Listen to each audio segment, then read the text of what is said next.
our heroes are pretty beat up. Bob Johnny accidentally lightning bolted a couple of them after they're playing around with their new tank for a little while to attack the goblin army in the daylight when the goblins have a disadvantage. Dwarves from the hills to the south march up to meet them, and now they're all in one company together. A crude log fort, and so they'll be safe if they stay that distance back, right? Okay, great plan.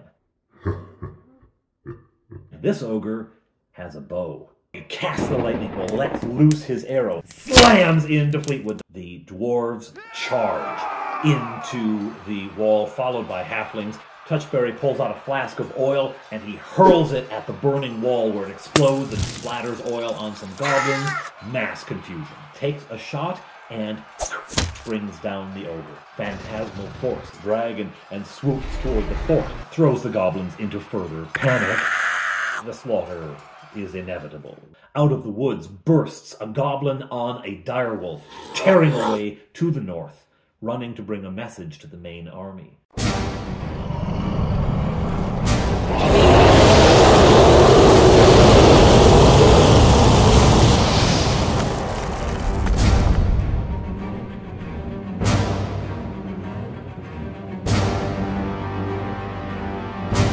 The army now makes camp in the woods as planned, and as promised, the dwarves make the perimeter. They're the sentinels with their infravision.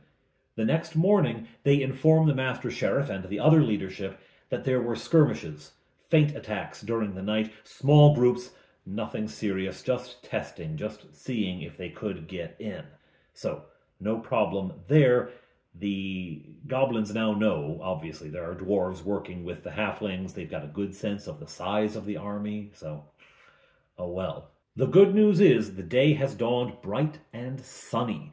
Bright, clear sky, ideal conditions for fighting goblins. And so the army packs up and moves again toward the goblin host. They're drawing near. They can see now the filth of the goblins spread on the northern shore. They can see the smoke of their fires. They can almost smell the stench in the air. They are drawing close when they notice clouds forming.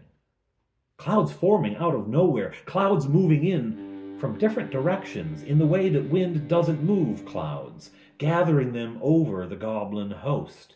Someone is drawing together cloud cover to darken the area so that the goblins can see and fight. The entire table at once says, Bargle! It was like, God, right? It was that kind of moment. Bargle! They now know they've got a magic user in the other camp, and they're pretty sure who it is. A war council is called, because fighting the goblins when they can see properly, their 3-to-1 advantage is going to tell. And a powerful magic user in the other camp, this is not going to be good. So they get together, and the heroes obviously are involved. Master Sheriff. So, we have a magic user to deal with. What do you know, elves? What do you know about the casting of spells? This spell he's using, do you understand it? Can you counter it? She did go on adventures. She did know spell users, but she didn't use them herself, so she's kind of familiar, but she doesn't know exactly what she's dealing with. So the elves answer, well, it's probably a weather control spell, and nothing that we have is going to counter it. Dispel magic could work on it if we were higher level than the caster, but we're sure that Bargle is higher level than we are. And in order to cast this spell, you have to be more powerful than we are. So we know it's someone well beyond our abilities, so nothing we're going to be able to do is going to stop it. Then Fleetwood remembers, well, there's one thing. This spell requires concentration. He has read ahead in the BECMI books. This spell requires concentration. If we can break his concentration, the spell will end, and the clouds should disperse. Okay, says the Master Sheriff. How do we distract him? Well, we have to injure him. We have to wound him. We have to inflict some damage on him, and then his concentration will break. Yes, but first we need to know where he is. Very well. Hamish, summon the nightingales. Oh, yes, Master Sheriff, yes, ma'am. And out he goes, hollering for the nightingales to assemble. They head out of the tent, and there the nightingales are beginning to gather, and the Master Sheriff addresses them. "Brave friends, we need your eyes. We need your sight. This is time to use our friends." The nightingales acknowledge, and they go to the baggage train, and they pull out each of them a small cage in which is a nightingale. Now, I'm coming up with this on the spot, right? Like, I'm just making this up. This was not planned or anything, but I kind of like it. They have these nightingales in cages, and I tell Touchberry's player, I tell my middle guy, Touchberry has heard of this. He's heard legends that the nightingales can actually speak to birds and that they use them as spies. But you always figured that was just a myth, that it was just, some sort of propaganda or some sort of, tall tale about these heroes of the Shire. But no, it looks like it's true. And each nightingale is whispering into this little wooden cage they have, whispering into it, and then opening it up and pulling a bird out, setting it free. And nightingales fill the sky, right? And begin to swirl around and head off toward the goblin host. The Master Sheriff says, "Good speed to you, friends. We pray you will return safely." Now, the nightingales all look a little nervous. They have sent their friends into a dangerous situation. And indeed, an hour or so later, as the birds begin to return, 2 or 3 cages remain empty. The arrows of the goblins found them. However, the mission did accomplish what it set out to do. They now know the location of Bargle. The nightingales report a number of details, that the goblins have been rearranging their tanks and war wagons and lining them up to the east, which is what they had feared, that there are men among them who look rangy and strong, these are probably werewolves, that there are ogres there, and that perched on the mountainside, overlooking the field of battle, is a man. He has a few goblins around him, not many. A man dressed in robes, who is staring at the sky and muttering. Bargle. There he is, keeping eye on the entirety of the battlefield and casting his spell with a handful of goblin guards. Perfect. Perfect because, of course, it's designed to be perfect because it's an adventure, not real life. In real life, he'd be in a bunker somewhere. Undisclosed location indeed. Anyway, there he is, for all the world to see, casting his... He's got to be able to access the sky. That's my rationale. Anyway, there he is. The heroes say, "We want him. We will take him out." But we don't know how to get up there. Can someone show us? And the dwarves say, "Oh, yeah, we'll send you some guides." And they pick a couple of guides. They pick, Birion volunteers. He wants to go. And so does Bryden, and so does Rhodey. They say, "We think we know where he is," from what the bird's description translated through the nightingale soldiers. So they think they know where they're going, and they lead the party off. And the last they know as they leave, they say, "Stay here in the sunshine." Don't go and attack them yet. Wait until we've done something about this. So off they go and into the mountains, and they guide the party. The dwarves guide the party into paths that lead up into the mountains. Now, this is going to take 6, maybe 7 hours to reach where Bargle is. So it's a good thing that it's late June and that the days are long, so they're going to have enough sunlight. It's a darn good thing. Up they go. The path is not easy. It is steep and rocky. At times they're just outright climbing straight up, but the dwarves know where they're going and guide them surely. Now, as they are ascending, they notice the clouds are moving. The clouds are still gathered, but moving en masse to the east. Bargle is taking the storm to the halflings. Uh-oh. Is Bargle going to move? Let's hurry. We gotta catch him. If he's moving, we have to get him before he finds a new place. Otherwise, we have to start this whole thing over again. Up they climb, up they climb. And it is not long before they hear the sounds of battle drifting up from the valley below. The goblins have attacked. This lends wings to the party, and they push on even faster, hurrying as fast as they can. They're getting very close now. They're getting very close to the spot where Bargle must be perched, when out from behind rocks leap 4 goblins. All right, roll for initiative. simultaneous action. Simultaneous action. All right. So the goblins have bows and they all fire, and some of those arrows find their mark in dwarves, and a couple hit the elves. Oh, this is not good for Fleetwood's health. I mean, Touchberry healed him that morning, but this is not good for Fleetwood's health. At any rate, simultaneous action, just as all of that is happening, Touchberry has leaped forward and skewered one of the goblins good and hard, and Bob Johnny has cast Magic Missile, and 3 arrows dart out, 1 to each goblin. 2 of them fall. The last one, with 1 hit point left, goes down to a dwarf's hammer. Boom! Gone. Let's go. Forward they go, and they come eventually to a point where the rough path they are on joins up with a worked stone path leading through the mountains, clearly something the dwarves use often. And the dwarf, the guides, say, "He's down there. I'm sure he has goblins with him, but that's where he'll be." All right, well, what do we do? Now, there's a brief detour where the party thinks of the potion of gaseous form, which they had actually gotten from Bargle's tower. And they thought, oh, we'll take that, turn into gaseous form, sweep in behind Bargle, turn solid again, and shove him off the mountain, right? But you can't do that. You take the potion and the gaseous form lasts as long as it lasts, right? It's not like you can just switch back and forth. And I do inform the players of this so they don't waste their time, waste the potion, etc.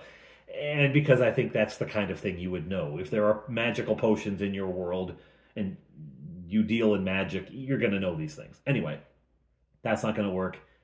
I guess it's lightning bolt, which is not a bad, second option. So the party rushes onto the path, and sure enough, down there they can see a figure in robes, a suspiciously familiar figure in robes, concentrating above, and a handful of goblins, 5 of them, lounging around behind him. They think they're secure, right? They got easy duty. They don't have to fight down there. Yeah, this is easy. Then they turn and see the party. I roll for it, and they do. They see them emerge right away.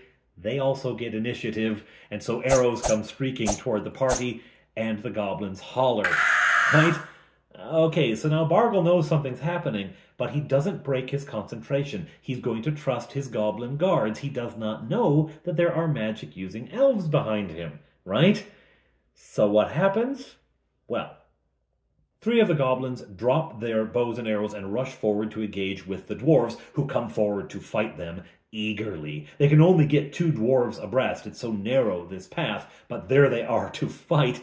And then there's a 3rd dwarf, behind. Oh, let me at him. Come on, right? And behind them, the elves. There, both Bob, Johnny, and Fleetwood together cast Lightning Bolt. They cast it to appear just on the other side of their friends, of course, and it streaks across the path toward the 2 remaining goblins and Bargle. Those goblins are incinerated, and Bargle is hit. With how much? Roll your damage, boys. Fleetwood rolls 22, Bob Johnny 24. 2 saving throws for the magic user. Yep, he saves against Fleetwood's and against Bob Johnny's. Oh! He fails utterly. He only had to get like an 8 or 9 to save against spells, but he rolls a 4. He fails. So he's going to take 24 points from Bob Johnny and 11 points from Fleetwood, and that is enough to tell him he's in trouble and that he wants to leave, right?